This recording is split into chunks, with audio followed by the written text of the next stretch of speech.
Pada kesempatan ini, saya akan paparkan kurikulum vitae singkat dari pembicara sesi ini, yaitu Dr. Setiabudi Gunarto, Magister Kesehatan Gigi, Spesialis Konservasi Gigi Konsultan. Beliau adalah staf dari Departemen Ilmu Konservasi Gigi, Fakultas Kedokteran Gigi Universitas Airlangga, Surabaya. Beliau banyak menekuni bidang fotografi yang berhubungan dengan penggunaan di klinik. Beliau telah menjadi pembicara baik di event nasional dan internasional. Untuk mempersingkat waktu, Dr. Setiabudi kami persilahkan.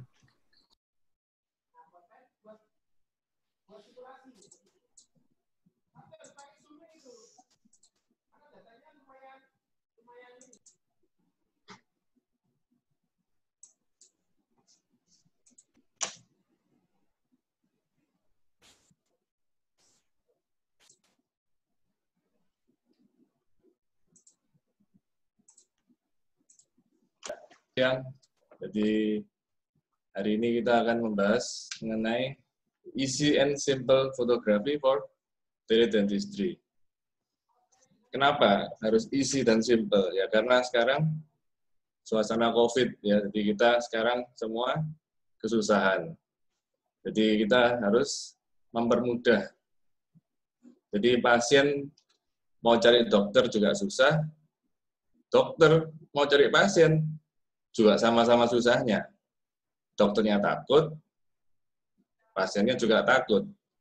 Jadi seperti kucing sama tikus ini. Jadi satunya takut, satunya berani. Satunya takut. Jadi ada kesenjangan.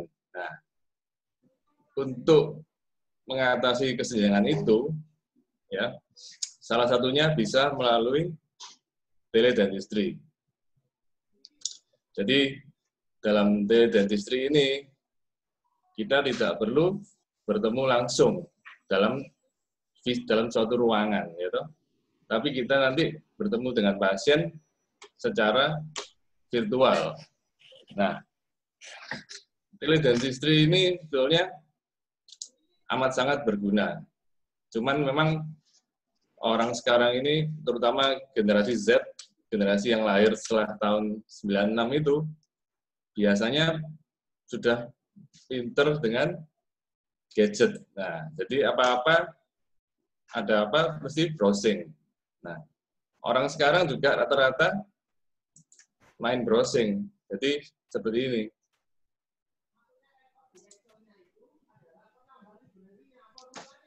Misalnya kita ketik di Google obat, langsung keluar obat sakit gigi, obat sakit gigi berlubang, dan sebagainya. Langsung keluar, jadi sudah tahu, oh, langsung keluar pilihannya. Di Topet ada ini, ada Kataplam, ada, dan sebagainya. Jadi, zaman sekarang ini memang, era informasi ini memang sudah sangat terbuka. Jadi, apapun bisa di Google. Ya.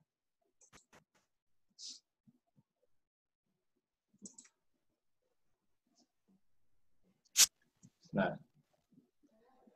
kita tahu jumlah gigi orang dewasa itu ada 28, gitu.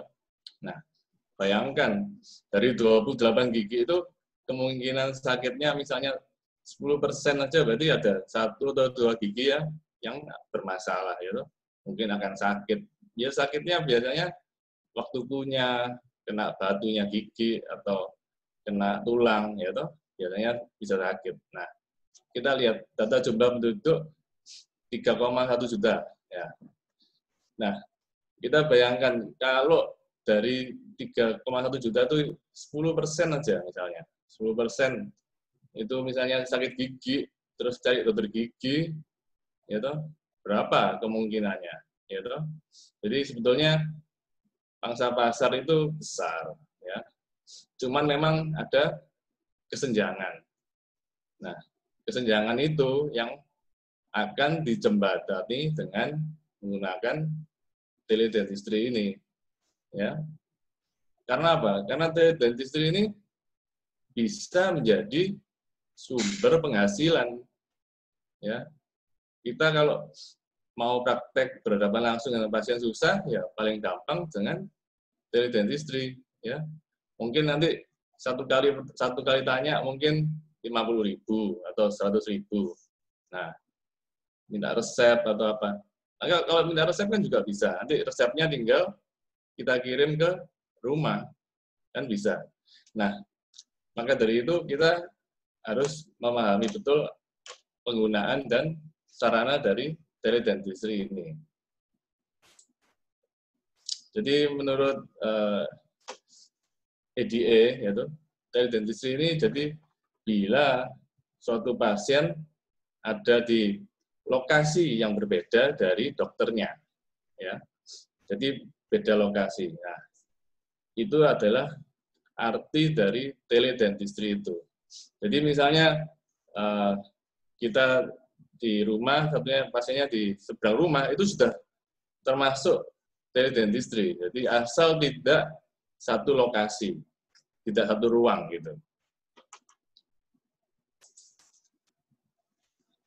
Kemudian kita bahas mengenai, jadi teledentistry ini adalah salah satu metode, ya, salah satu metode untuk menyampaikan pelayanan gigi. Nah, tapi ada syaratnya. Jadi pasien paling tidak harus punya hardware. Nah, minimal kalau zaman sekarang ya smartphone, ya, atau laptop. Jadi nanti bisa bertemu di ruang virtual, ya. Jadi enak kalau pakai teledentistry ini, kita mau ketemu kapanpun, dimanapun, asal ada waktu dan ada internet, beres. Ya. Jadi teledentistry ini menggunakan teknologi, ya. Jadi pasien tidak perlu datang secara fisik, ya, ke kantor, ke praktek kita, tapi bisa melalui ruang virtual. Nah, sebetulnya kita ini dari dulu kita ini sudah melakukan basic teledentistry, ya, namanya aja tele, ya toh. Kita pakai telepon, dok, gigi saya sakit, linu, enggak, buat makan sakit, kasih obat apa ya? Kan sering kita ditelepon pasien, ditanyain obatnya apa, sakitnya seperti ini. Nah, sebetulnya itu sudah termasuk basic teledentistry, ya. Jadi sudah dari zaman dulu itu kita sudah melakukan teledentistry. Cuman mungkin tidak berbayar, ya. Kan enggak ada pasien setelah telepon, obatnya apa? Oh, kasih ini. Terus, dok, saya bayar berapa? Saya rasa hampir tidak ada yang bayar. Saya rasa rata-rata banyak yang gratis. Karena waktu itu harapannya nanti setelah minum obat sakitnya hilang, pasiennya datang, datang ke praktek kita untuk melanjutkan perawatan perawatan lanjutan, ya. Kan kita memberi resep itu kan hanya untuk simptomatis saja, menghilangkan sakitnya. Tapi setelah sakitnya hilang, sumber dari penyakitnya tetap harus dirawat secara fisik, ya, datang ke tempat praktek. Jadi memang teledentistry ini mempunyai keterbatasan juga. Nah, kalau menurut International Federation of Endodontics, ya, gunanya teledentistry ini adalah untuk memisahkan. Jadi pasien mana yang memerlukan perawatan yang urgent dan mana yang memerlukan perawatan yang emergency, ya, dibedakan. Juga nanti mana yang perlu dijadwalkan ulang. Jadi kalau yang urgent, ya, bisa diberi resep. Sedangkan kalau yang emergency, ya, harus dirawat. Tapi memang dari awal kita triase itu dilakukan melalui telepon ini, melalui anamnesa yang dilakukan per telepon.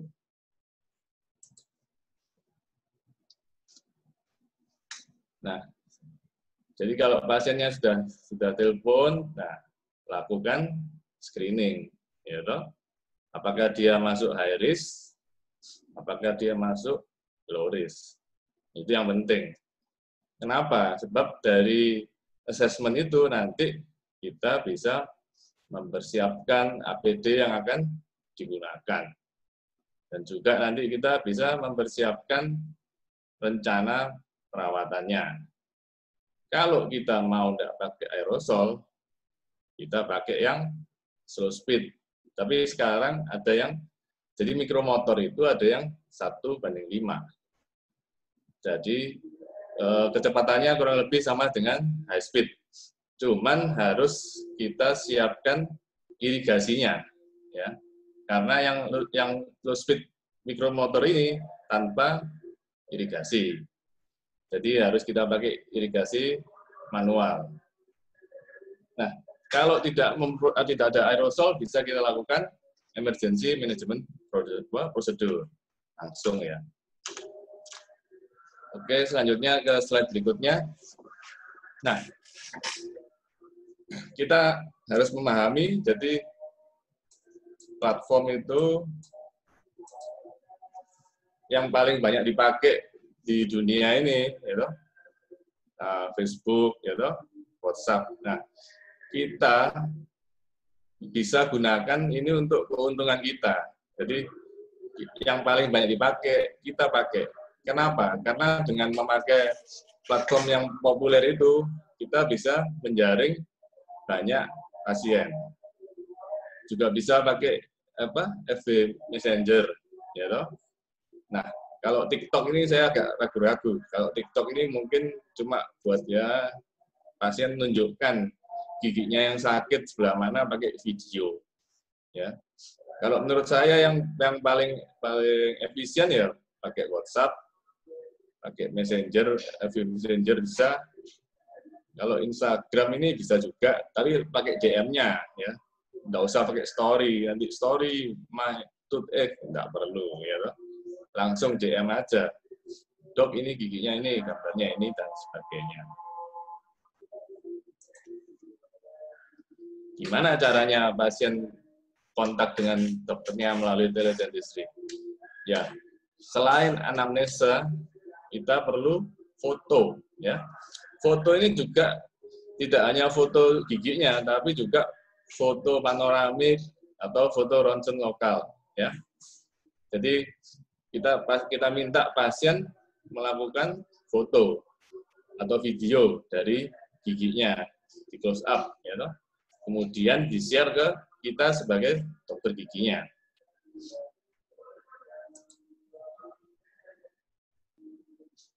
Nah, dari foto dan itu yang dikirim bisa kita periksa, ya. Kira-kira apa ini sebabnya?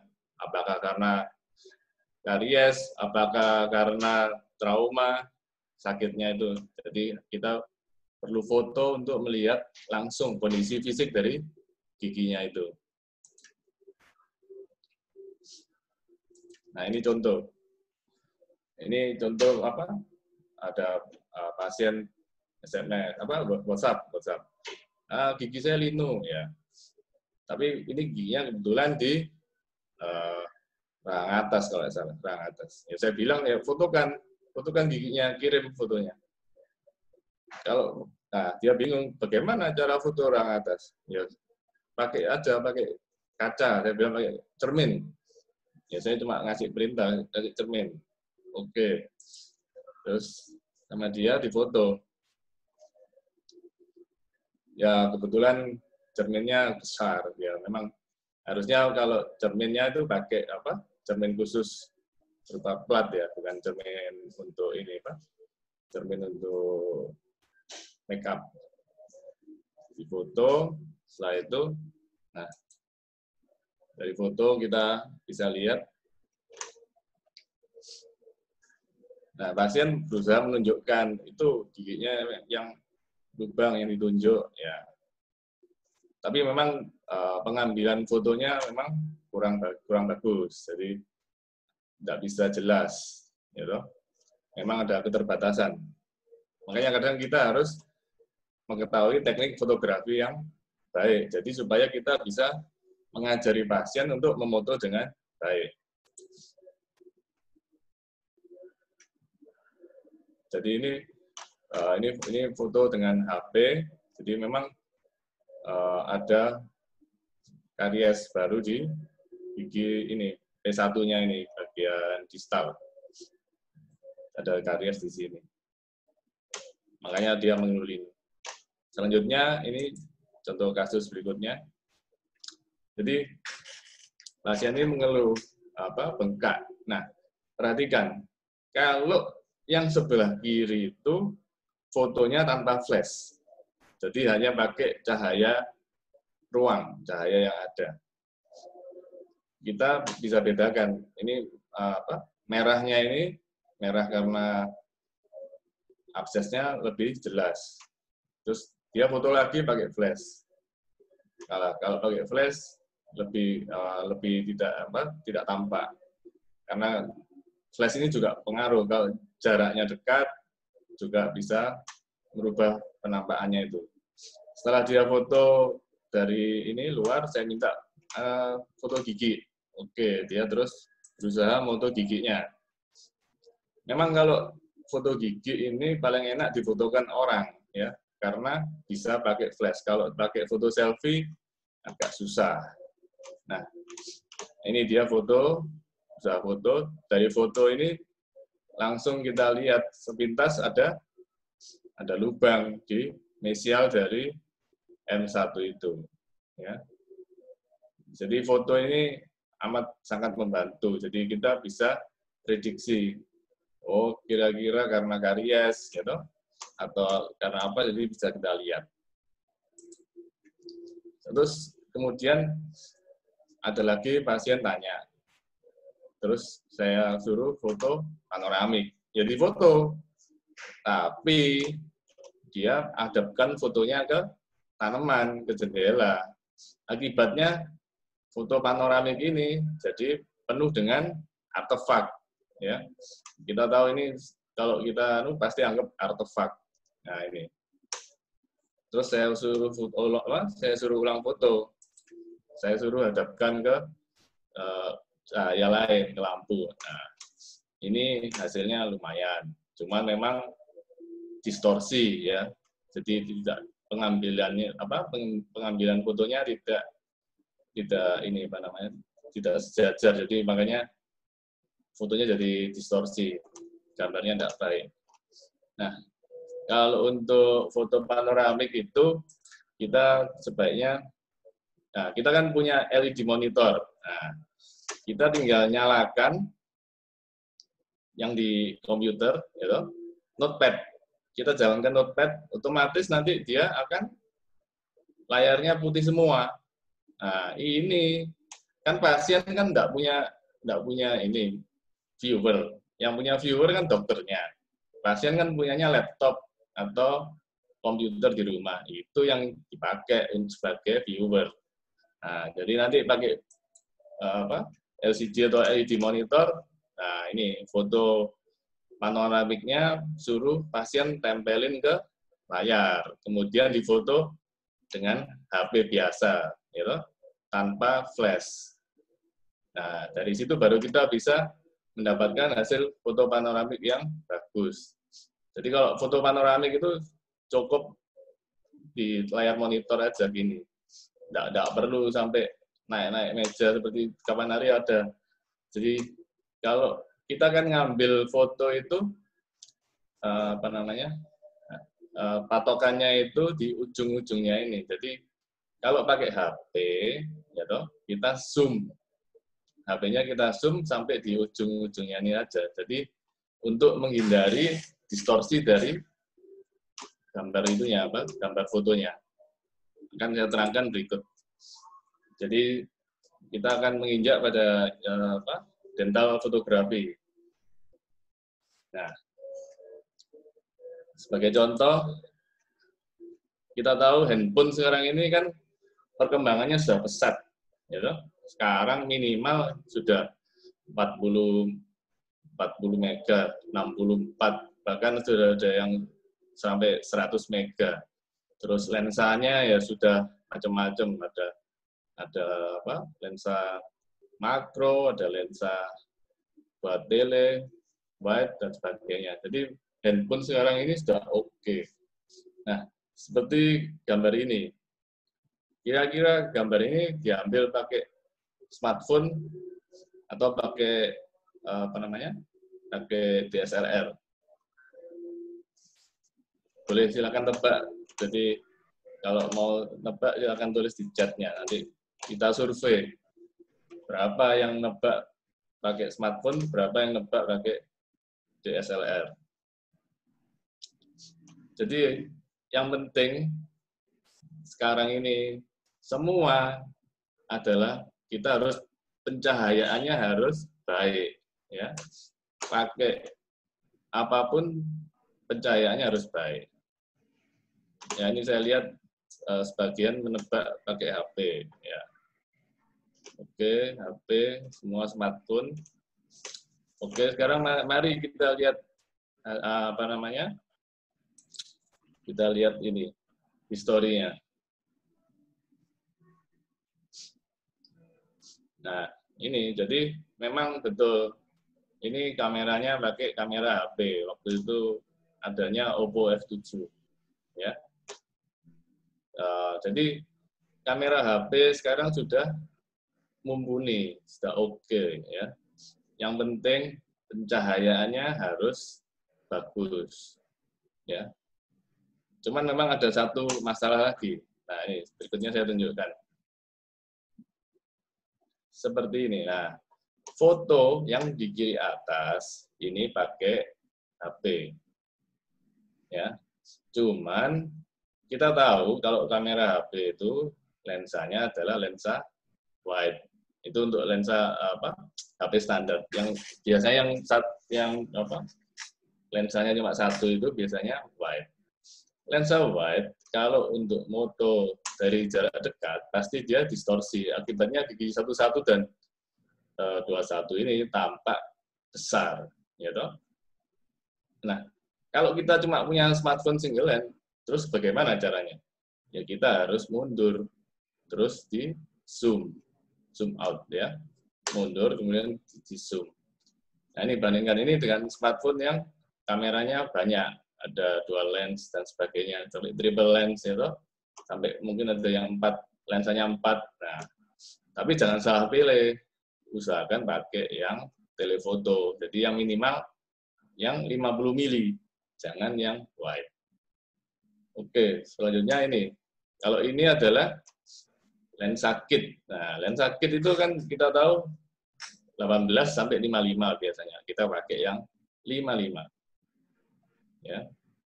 Idealnya pakai lensa makro ini, pakai yang 100 mili ini. Jadi ini yang ideal. Ya. Tapi kita pakai HP bisa, cuman kita harus mundur jaraknya, kemudian kita zoom.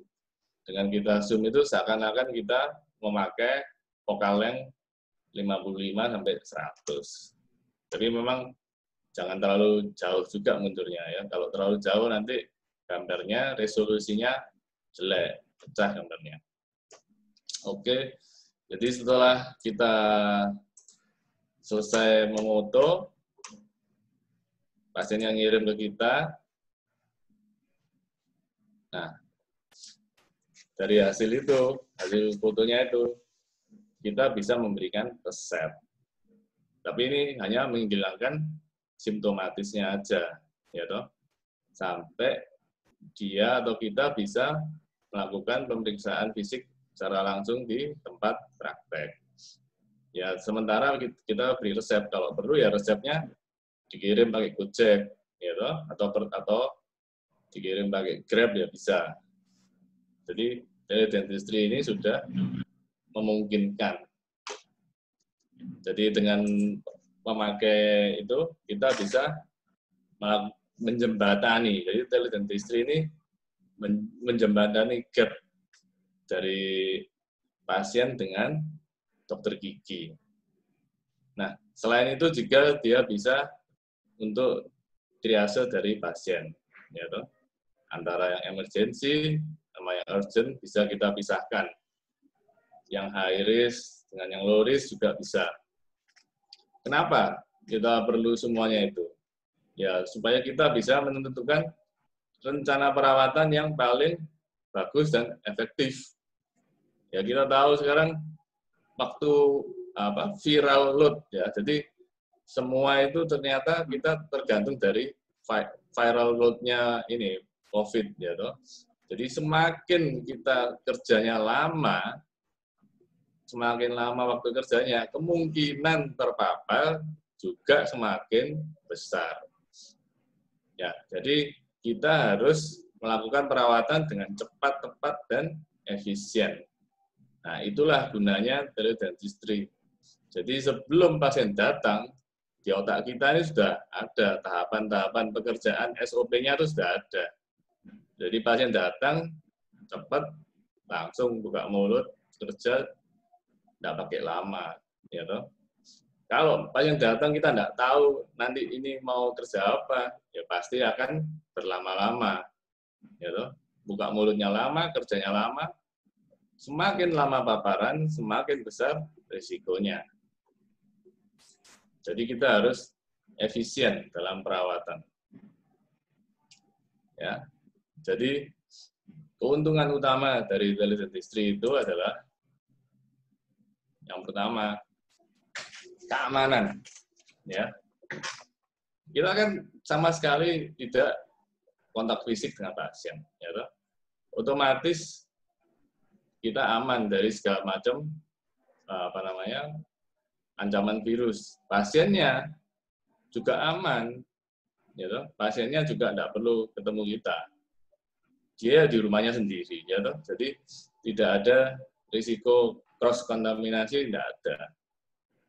Jadi steril apa praktek kita, steril perawatan kita, tetap ada risiko. Nah, untuk menghilangkan risiko itu ya paling aman tidak ketemu dengan cara teledentistry ini. Salah Mas Ari tadi sudah diambil yang atas ya dua-duanya. Iya, yang bawah itu kan cuman ini Pak, yang di bawahnya sih. Nah, yang kedua adalah save on cost. Nah, hemat biaya.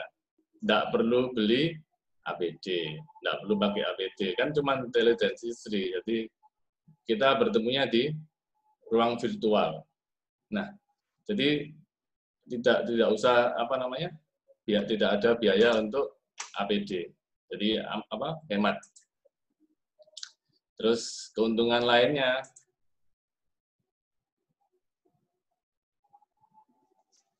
nah ini aksesibilitasnya besar. Jadi kita tahu orang mau datang ke dokter gigi kan mesti janjian, ya toh? Perlu menentukan waktu dan lain sebagainya. Terus perjalanannya, ya toh? Ya kalau rumahnya dekat, kalau rumahnya 1 jam 2 jam kan juga pulang pergi butuh waktu. Nah, jadi kalau sudah pakai teledentistry dia tinggal ketemu di ruang virtual. Nah, kalau ruang virtual ini ya bisa Zoom, bisa pakai WhatsApp, bisa pakai Line, ya toh? Anytime, ya toh? Dia mau datang kapanpun bisa, tinggal nanti kita atur waktunya. Jadi kita bisa ya enggak 24 jam per hari sih, tapi kita bisa fleksibel, ya toh? Dengan perjanjiannya. Jadi kita bisa dapat banyak sebetulnya. Kalau misalnya datang terus diperiksa, kalau dipraktek dipraktekkan kan paling enggak setengah jam, 1 jam lah, cuma 1 pasien. Kalau pakai teledentistry ini bisa dapat banyak karena mungkin 1 pasien cuma 5 menit atau 10 menit untuk konsultasi. Jadi selain itu juga pasien merasa lebih nyaman. Orang kan paling takut kalau pergi ke dokter gigi, ya toh. Kan mereka kalau bisa sih pinginnya dokternya yang datang ke rumah, ya toh. Home care kayak seperti Toyota kan ada Toyota Home Service, jadi dokternya yang datang. Ya tapi itu mungkin suatu saat nanti kita bisa pakai remote, ya toh, pakai robot atau mungkin suatu saat ke depannya bisa begitu. Nah, jadi teledentistry ini bisa kita manfaatkan, ya toh, sebagai sumber penghasilan yang baru.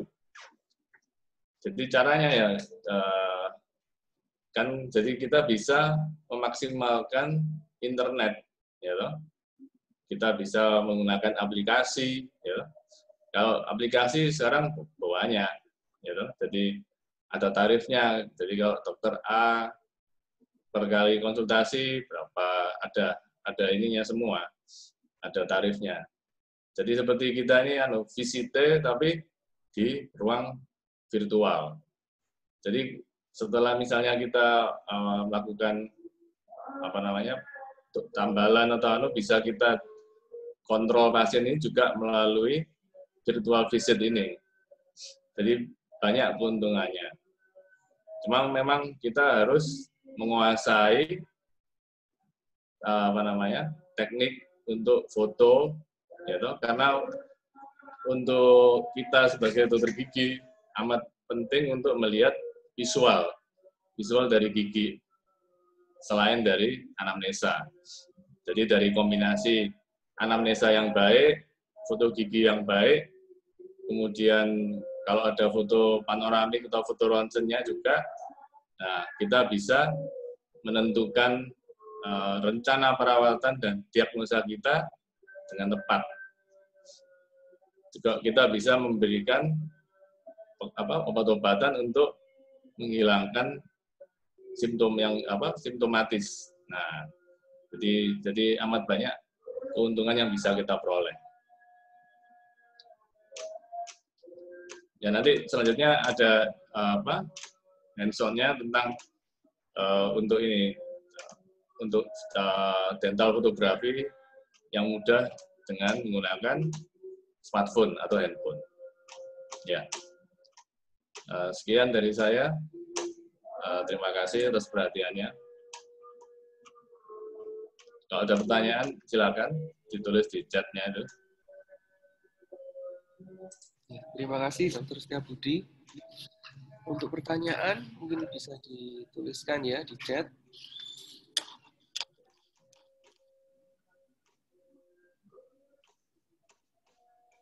Saya persilakan untuk peserta.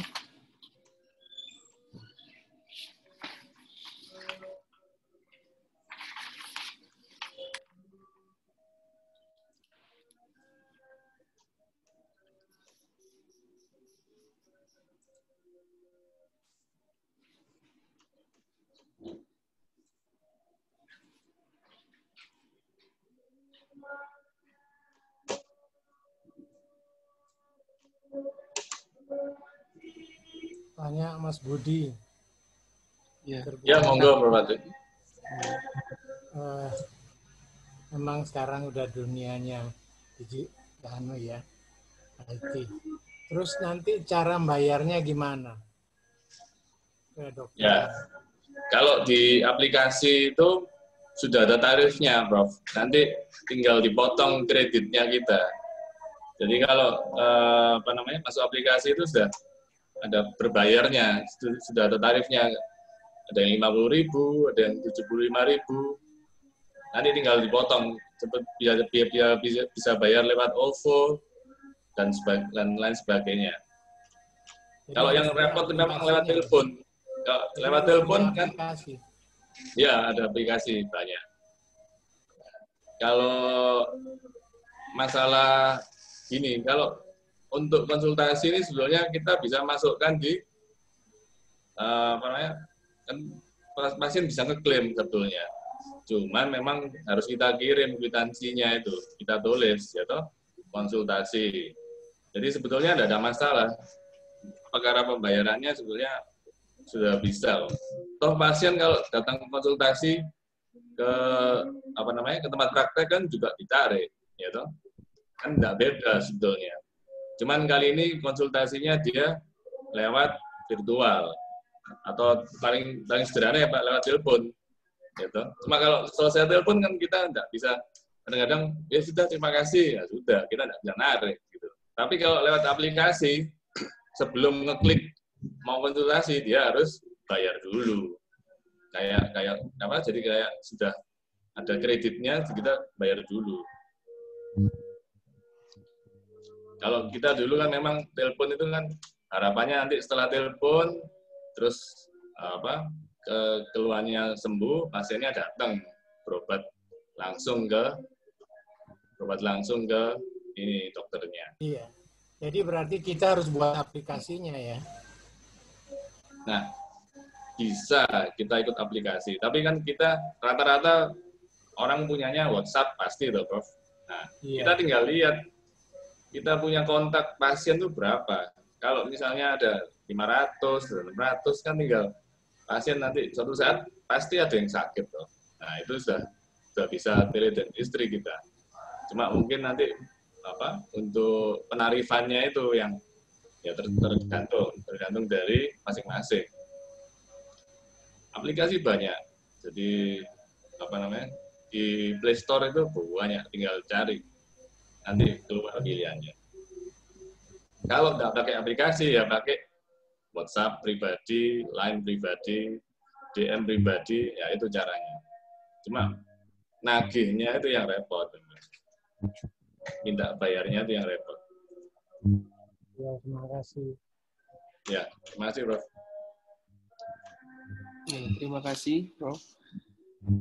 Ini ada beberapa pertanyaan mengenai regulasi untuk berapa kita charge ke penderita untuk pengobatan. Tetapi di sini ada Dr. Grace Virginia Gumuru sudah bantu jawab tentang aturan untuk telemedicine terdapat dalam Permenkes 20 tahun 2019 dan Perkonsil 74 tahun 2020 yang berlaku untuk dokter dan dokter gigi. Sedangkan untuk aplikasi ini ada yang bertanya, Dok, dari Dr. Tika, aplikasi apa yang bisa kita pakai? Ya.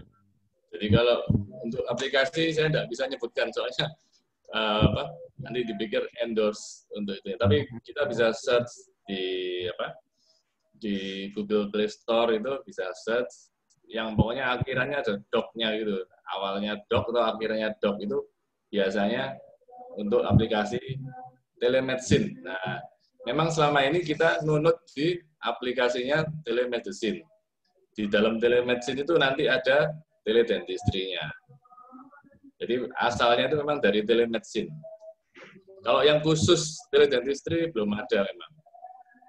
Ya sementara kita pakai WhatsApp, Line, dan telepon dan sebagainya itu. Jadi secara manual.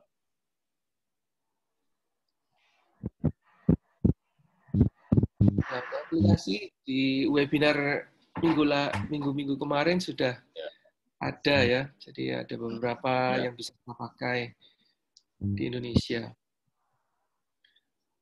Ya nanti suatu saat akan dibuatkan aplikasinya mungkin dari PDGI atau dari PDGI yang bikin, jadi nanti tarifnya seragam semua ya toh, mungkin nanti disesuaikan dengan senioritas dan sebagainya.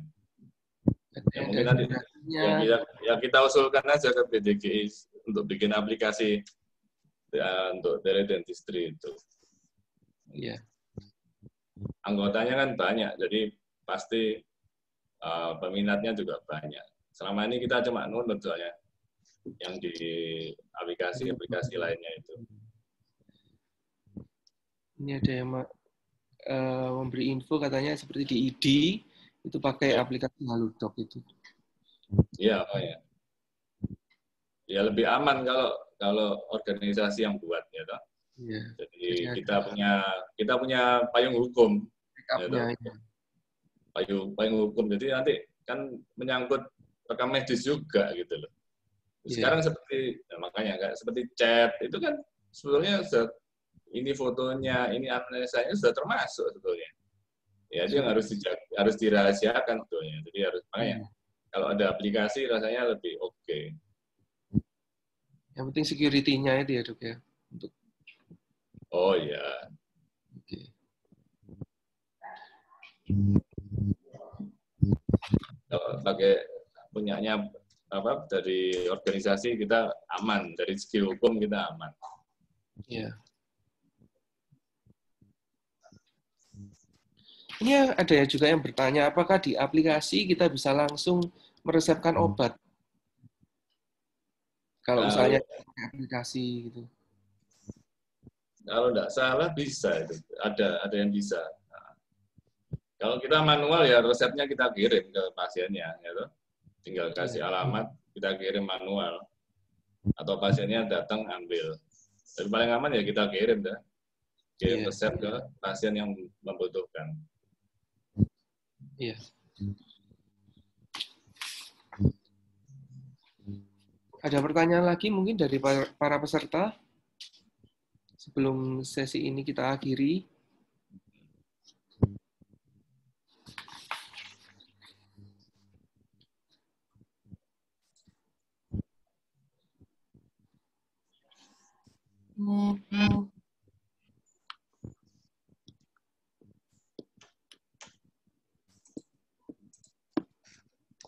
Oke, rasanya sudah cukup ya, Dok ya? Ya. Terima kasih, Dr. Erik. Oke, sebagai bentuk apresiasi, kami selaku panitia memberikan sertifikat secara simbolis kepada Dr. Gigi Setiabudi Gunarto selaku pembicara pada sesi kedua ini. Terima kasih, Dr. Setiabudi. Semoga sukses selalu. Terima kasih, peserta. Terima kasih, Dr. Erik. Terima kasih, panitia. Oke, terima kasih. Nah, Cara selanjutnya kami kembalikan kepada MC Dr. Devi. Ya. Silakan. Oke, terima kasih Dr. Erik.